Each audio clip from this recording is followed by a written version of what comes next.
വെള്ളാപ്പള്ളി മലപ്പുറം ഒരു രാജ്യമാണ് എന്നുള്ള രീതിയിലുള്ള ഒരു തികച്ചും വർഗീയമാണ്. സാധാരണ BJP അത്തരത്തിലുള്ള നിലപാടുകളെ പ്രോത്സാഹിപ്പിക്കാറില്ല. അല്ല, തികച്ചും വർഗീയമാണെന്ന് നിങ്ങൾ പറഞ്ഞു കഴിഞ്ഞു. നിങ്ങളുടെ ചാനലിൻ്റെ അഭിപ്രായമാണ്, അതങ്ങനെ തന്നെ ഇരിക്കട്ടെ. അല്ല, വെള്ളാപ്പള്ളി പറഞ്ഞു. അല്ല, നിങ്ങൾ പറഞ്ഞല്ലോ വർഗീയമാണെന്ന്. അതൊരു നിങ്ങൾ പറഞ്ഞു കഴിക്കുന്നത് നിങ്ങളുടെ അഭിപ്രായമാണ്, അത് അങ്ങനെ തന്നെ. ഞാൻ പിന്നെ എന്തിനാ അഭിപ്രായം പറയുന്നു? സാമുദായിക നേതാക്കളൊക്കെ കുറച്ച് പക്വത കാണിക്കണ്ടേ?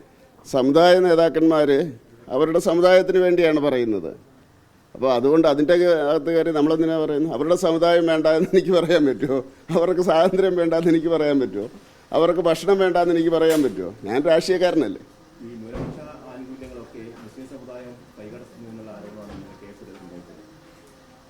കെ സുരേന്ദ്രൻ അങ്ങനെ പറഞ്ഞിട്ടില്ലല്ലോ. കെ സുരേന്ദ്രൻ പറഞ്ഞത്, സുരേന്ദ്രൻ മലപ്പുറത്ത് ചില അവസരത്തിൽ ചെന്ന് കഴിഞ്ഞാൽ വെള്ളം പോലും കിട്ടില്ല എന്നാണ് പറഞ്ഞത്.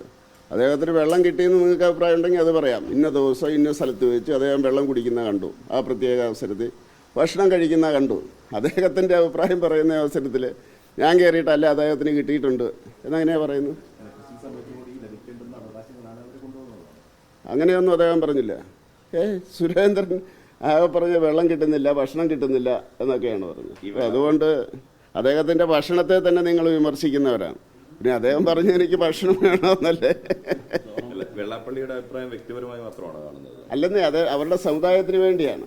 അത് അവരുടെ സമുദായത്തിന് വേണ്ടി അദ്ദേഹം പറയുമ്പോൾ അങ്ങനെ പറയാൻ പാടില്ല എന്നാർക്കാ പറയാൻ സാധിക്കും? സമുദായം ഒരു ജാതി ഒരു മതം ഒരു ദൈവം എന്ന് പറഞ്ഞ ശ്രീനാരായണ ഗുരുദേവനൊക്കെയുള്ള സമുദായമാണ്.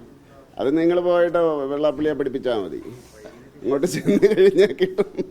അല്ല, മറ്റേ ഈ സാധാരണ ഈ മലപ്പുറം ഒരു പ്രത്യേക രാജ്യമാണെന്നൊക്കെ പറയുന്നത് സമുദായത്തിന്റെ അവകാശങ്ങളെ കുറിച്ച് പറയാം. പക്ഷേ അതിനപ്പുറത്തേക്ക് ഒരു പ്രദേശത്തെ തന്നെ അപമാനിക്കുന്ന ഒരു ഈ കേരളത്തിലെ എത്ര പ്രദേശങ്ങളെ പറ്റി അങ്ങനെ പറയുന്നുണ്ട്? ഇന്ന രാജ്യമാണ്, അത് നല്ല രീതിയിലും പറയരുത്. ഒരു രാജ്യം എന്നൊക്കെ പറയുന്നത് ഒരു കരുത്തല്ലേ. പിന്നെ എന്താ കുഴപ്പം? ഒരു രാജ്യമല്ലേ, ഒരു രാജ്യമാണെന്ന് പറഞ്ഞാൽ കൂടുതൽ കരുത്. ഇല്ലിപ്പോൾ എന്താ വേണ്ടത് നിങ്ങൾക്ക്? എന്തെങ്കിലും നെഗറ്റീവ് ആണെങ്കിൽ ഞാൻ പറഞ്ഞെന്ന് പറഞ്ഞുകൊണ്ട് കൊടുത്തു. എന്നാൽ ശരി, നന്ദി.